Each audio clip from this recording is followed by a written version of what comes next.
Jon Wesick here with a passage from my novel about graduate school called The Department. And the two characters in here are Arlie Dapter and Clark. They're both graduate students. "How's it going?" Dapter asked after class. "Do you think a dog can suffer from clinical depression?" Clark asked. "Why?" "I'm babysitting my girlfriend's dog, and I swear it tried to commit suicide. If the dog offs itself, my girlfriend will kill me." "It's a biochemical process, so sure a dog can suffer from depression." Dapter stroked his chin. "The good news is that we can treat it." "How?" "Electroconvulsive therapy." Clark stared. "I know what you're thinking. You saw all the old movies where shock treatments left the patient zombies, but modern electroconvulsive therapy isn't like that. It uses less current and gets results when nothing else works." "Are you saying you want to give my girlfriend's dog shock treatment?"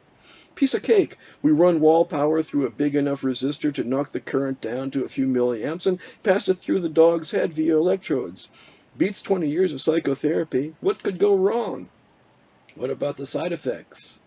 "Is the dog going to forget his freshman calculus?" Dapter asked. "Come on, it's a dog, for God's sakes." Clark felt a blast of cold air, and Professor Mephisto appeared next to them.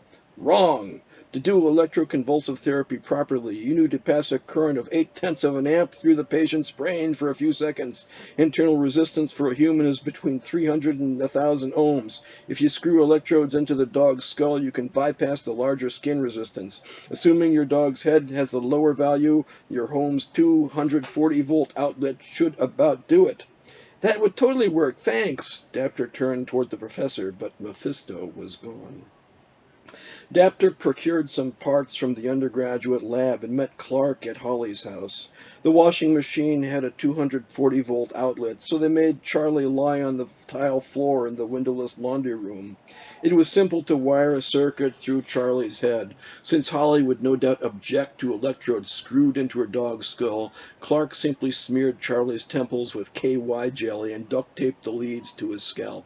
"Ready?" Dapter stood poised to close the knife switch. Clark nodded. Dapter closed the switch, and the scent of burning hair and ozone filled the air. Then the lights went out. "Shit! Must have popped the circuit breaker. Unplug that thing while I go turn the power back on." Clark rummaged through the kitchen drawers until he found Holly's yellow flashlight.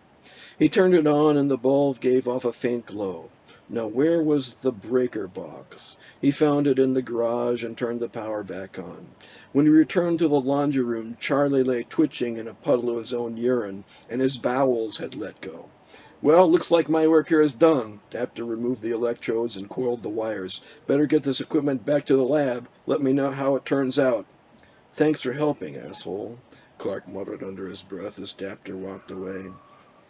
Clark stared at the mess. For someone who ate so little, Charlie had expelled a surprising amount of feces. It was almost as if he'd violated the conservation of mass and energy.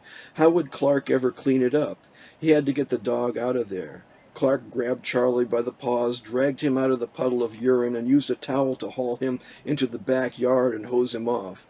After bagging the feces and mopping the floor, he dried Charlie with a fresh towel and brought him back inside. Clark finally had time to panic. 30 minutes after his treatment, Charlie was still twitching. Mouth open, tongue hanging out, he breathed in quick, short gasps. Clark knew he should take the dog to the vet, but how could he explain what had happened? He'd never listen to Dapter again. There are no atheists in foxholes, or for that matter in one-story suburban homes with dogs that have just received makeshift electroconvulsive therapy. Please, God, just let him get back his motor control. That's all I'm asking for. Clark's prayers were answered. Charlie got better, and in a way the electroshock therapy worked. Instead of directing his anger inward, Charlie directed it outward, toward vegetables, a fact Clark discovered when he opened the crisper drawer. Fangs flashing, nails clattering on the linoleum, and howling with bloodlust, Charlie burst into the kitchen and snatched the browning head of lettuce from Clark's fingers. With the lettuce clamped in his jaws, Charlie shook his head back and forth as if trying to snap the neck of some unfortunate prey. Then he sat on his haunches and glared at the refrigerator, daring it to just try and victimize him again. Gingerly, Clark opened the refrigerator door, removed some ground meat, and browned it in a frying pan. The dog was fine, but gave a throaty growl when Clark reached for an onion on the counter. He did the same with a garlic clove, but tolerated garlic salt from the spice cupboard. Clark mapped out the dog's hatreds over the next few days. Fortunately, Charlie tolerated bananas, apples, pears, oranges, and strawberries, so Clark could have fruit with his breakfast. Mangoes, papayas, and kiwi fruit were fine too. The real difficulty came with dinner.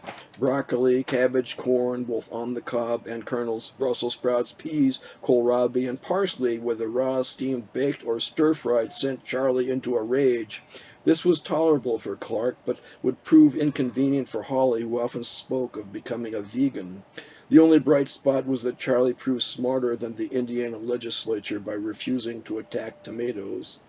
Clark agonized over how to break the news to Holly. Then he hit on a winning strategy, feign ignorance.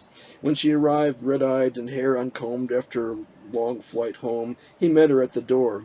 "The dog's been fed, the house cleaned, and I made us reservations at the Bombay Bistro." He kissed her. "Put your suitcase away. I'll drive."